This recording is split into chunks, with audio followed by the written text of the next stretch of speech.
ಕಥೆ ಕಥೆ ಕಾರಣ ಮುತ್ತಿನ ತೋರಣ ಇಲಿಗಳ ದಿಬ್ಬಣ.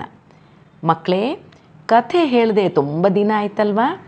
ಇವತ್ತು ಶಾಲಿನಿ ಆಂಟಿ ಬರೆದ ಒಂದು ಹೊಸ ಕಥೆ ನಿಮಗಾಗಿ. ಕಥೆ ಹೆಸರೇನು ಗೊತ್ತಾ? ಪೆಂಗ್ವಿನ್ ದಂಪತಿಗಳು. ಹಾಗಾದರೆ ಬನ್ನಿ ಮಕ್ಕಳೇ, ಕೇಳೋಣ ಕಥೆ ಪೆಂಗ್ವಿನ್ ದಂಪತಿಗಳು. ಮಕ್ಕಳೇ, ಪೆಂಗ್ವಿನ್ ಹಾರಲಾಗದ ಒಂದು ವಿಚಿತ್ರ ಪಕ್ಷಿ. ಹೆಚ್ಚಾಗಿ ದಕ್ಷಿಣ ಗೋಳಾರ್ಧದಲ್ಲಿ ವಾಸಿಸುವ ಪೆಂಗ್ವಿನ್ನ ಹೊಟ್ಟೆಯ ಭಾಗ ಬಿಳಿ ಇದ್ದು ಬೆನ್ನು ಕಪ್ಪು ಬಣ್ಣದ್ದಿರುತ್ತದೆ. 2 ರೆಕ್ಕೆಗಳಂಥ ಕೈಗಳಿದ್ದರೂ ಪೆಂಗ್ವಿನ್ ಹಾರಲಾರವು. ನೀರಲ್ಲಿ ಅತೀ ವೇಗವಾಗಿ ಈಜುವ ಪೆಂಗ್ವಿನ್ ಸಣ್ಣ ಸಣ್ಣ ಮೀನುಗಳನ್ನು ತಿಂದು ಜೀವಿಸುತ್ತವೆ. ದೊಡ್ಡ ದೊಡ್ಡ ಗುಂಪುಗಳಲ್ಲಿ ಬದುಕುತ್ತವೆ. ಪೆಂಗ್ವಿನ್ನ ಜಾಲಿಯಂತಿರುವ ಪಾದ ನೀರಲ್ಲಿ ಈಜಲು ತುಂಬ ಅನುಕೂಲವಾಗಿರುತ್ತದೆ. ಭೂಮಿ ಮೇಲೆಯೂ ಅತ್ತಿಂದಿತ್ತ ಓಡಾಡುವ ಪೆಂಗ್ವಿನ್ ಒಂದು ನಿರುಪದ್ರವ ಜೀವಿ. ಇಂದು ಇದೇ ಒಂದು ಪೆಂಗ್ವಿನ್ ಬಗ್ಗೆ ನಿಮಗಾಗಿ ಕಥೆ ಹೇಳುವೆ. ತುಂಬ ಹಿಂದಿನ ಮಾತು. ಅಂಟಾರ್ಕ್ಟಿಕಾ ಸಮುದ್ರದ ತೀರದಲ್ಲಿ ಸಾವಿರಾರು ಪೆಂಗ್ವಿನ್ಗಳು ವಾಸಿಸುತ್ತಿದ್ದವು.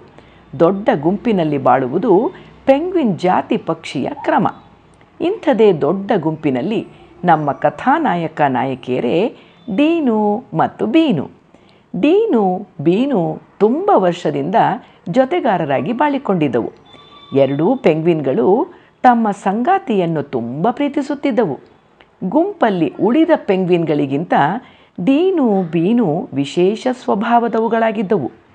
ತಮ್ಮ ಒಳ್ಳೆಯ ಸ್ವಭಾವದಿಂದ ಗುಂಪಲ್ಲಿ ಡೀನು ಬೀನು ಎಲ್ಲರ ಮೆಚ್ಚುಗೆಯನ್ನು ಗಳಿಸಿದ್ದವು. ಒಂದು ದಿನ ಸಮುದ್ರದ ತೀರದಲ್ಲಿ ಮೈಯನ್ನು ಕೊಡುವಿ ಬಿಸಿಲಿಗೆ ಮೈಯೊಡ್ಡಿಕೊಂಡು ನಿಂತಿದ್ದವು ಡೀನು ಮತ್ತು ಬೀನು. ಡೀನು ಬೀನುವನ್ನು ನೋಡುತ್ತಾ ತನ್ನ ಪ್ರಿಯತಮೆಗೆ ಏನಾದರೂ ಇಂದು ಉಡುಗೊರೆ ಕೊಡಬೇಕು ಎಂದು ಮನಸ್ಸಿನಲ್ಲೇ ಲೆಕ್ಕ ಹಾಕುತ್ತಿತ್ತು. ನಿಧಾನವಾಗಿ ಸಮುದ್ರ ತೀರದಲ್ಲಿ ಹುಡುಕಿ ಹುಡುಕಿ ಬಣ್ಣ ಬಣ್ಣದ ದುಂಡು ಕಲ್ಲುಗಳನ್ನು ತನ್ನ ಕೊಕ್ಕಿಂದ ಹೆಕ್ಕಿ ಹೆಕ್ಕಿ ಬೀನುವಿನ ಕಾಲ ಬುಡಕ್ಕೆ ತಂದು ಹಾಕಲು ಶುರು ಮಾಡಿತು ಡೀನು. ಬೀನುಗೋ ಎಲ್ಲಿಲ್ಲದ ಸಂಭ್ರಮ. ಬೀನುಗೆ ಬಣ್ಣ ಬಣ್ಣದ ಕಲ್ಲುಗಳೆಂದರೆ ಬಲು ಪ್ರೀತಿ. ತಾನು ಇನ್ನು ಸ್ವಲ್ಪ ಸಮಯದಲ್ಲಿ ತಾಯಿಯಾಗಲಿರುವೆ. ಈ ಕಲ್ಲನ್ನು ನನ್ನ ಮೊಟ್ಟೆಗಳನ್ನು ಕಾಪಾಡಲು ಬಳಸಬಹುದು ಎಂದು ಮನಸ್ಸಿನಲ್ಲೇ ಲೆಕ್ಕ ಹಾಕುತ್ತಿತ್ತು. ಒಂದಷ್ಟು ಕಲ್ಲನ್ನು ಹುಡುಕಿ ತಂದ ಡೀನು ಬೀನುವನ್ನು ಮೆಚ್ಚಿಸುವಲ್ಲಿ ಯಶಸ್ವಿಯಾಗಿತ್ತು. ಒಂದಕ್ಕೊಂದು ಅಂಟಿಕೊಂಡು ತಮ್ಮ ಪ್ರೀತಿಯನ್ನು ಪ್ರದರ್ಶಿಸುತ್ತಿದ್ದವು ಡೀನು ಹಾಗೂ ಬೀನು. ಡೀನು ಬೀನುವಿನ ತಲೆಯನ್ನು ತನ್ನ ಕೊಕ್ಕಿನಿಂದ ಸವರುತ್ತಾ ಮುದ್ದಿಸುತ್ತಿತ್ತು.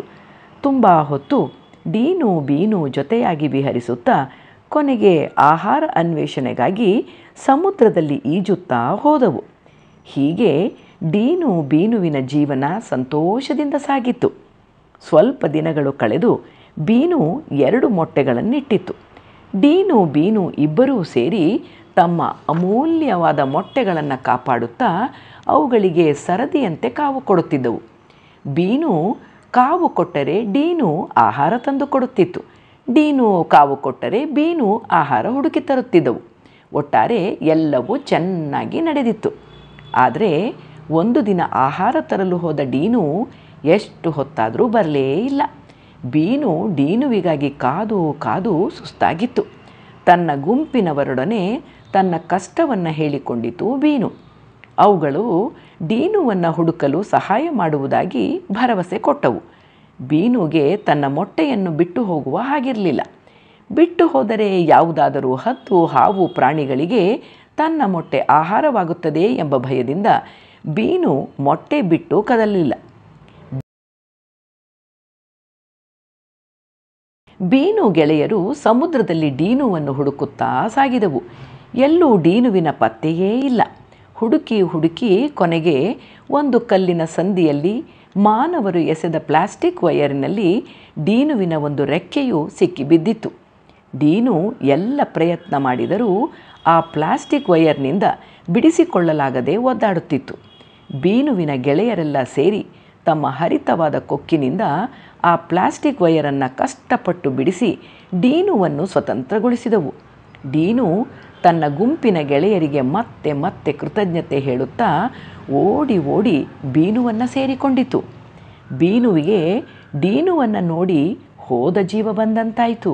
ನಡೆದ ಕಥೆ ಕೇಳಿ ಡೀನು ಬೀನು ಮಾನವರ ಬಗ್ಗೆ ತುಂಬ ಬೇಸರಗೊಂಡವು. ಈ ಪ್ಲಾಸ್ಟಿಕ್ ಹಾವಳಿ ತಮಗೆ ಎಷ್ಟು ಕಷ್ಟವಾಗಿದೆ ಎಂದು ತಿಳಿದು ಜಾಗೃತೆಯಾಗಿರುವಂತೆ ಮಾತಾಡಿಕೊಂಡವು. ಮಕ್ಕಳೇ, ಸಮುದ್ರದಲ್ಲಿ ಪ್ಲಾಸ್ಟಿಕ್ ಹಾಗೂ ಇತರ ವಸ್ತುಗಳನ್ನು ಎಸೆಯುವುದರಿಂದ ಜಲಚರಗಳಿಗೆ ತುಂಬ ತೊಂದರೆಯಾಗುತ್ತದೆ. ನಾವು ಮಾನವರಾಗಿ ಮಾನವೀಯತೆಯನ್ನು ಬೆಳೆಸಿಕೊಳ್ಳಬೇಕು. ಎಲ್ಲೆಂದರಲ್ಲಿ ಪ್ಲಾಸ್ಟಿಕ್ ಎಸೆಯಬಾರದು. ಗೊತ್ತಾಯ್ತಾ? ಹೇಗಿತ್ತು ಶಾಲಿನಿ ಆಂಟಿ ಬರೆದ ಕಥೆ ಮಕ್ಕಳೇ? ಚೆನ್ನಾಗಿತ್ತಲ್ವಾ?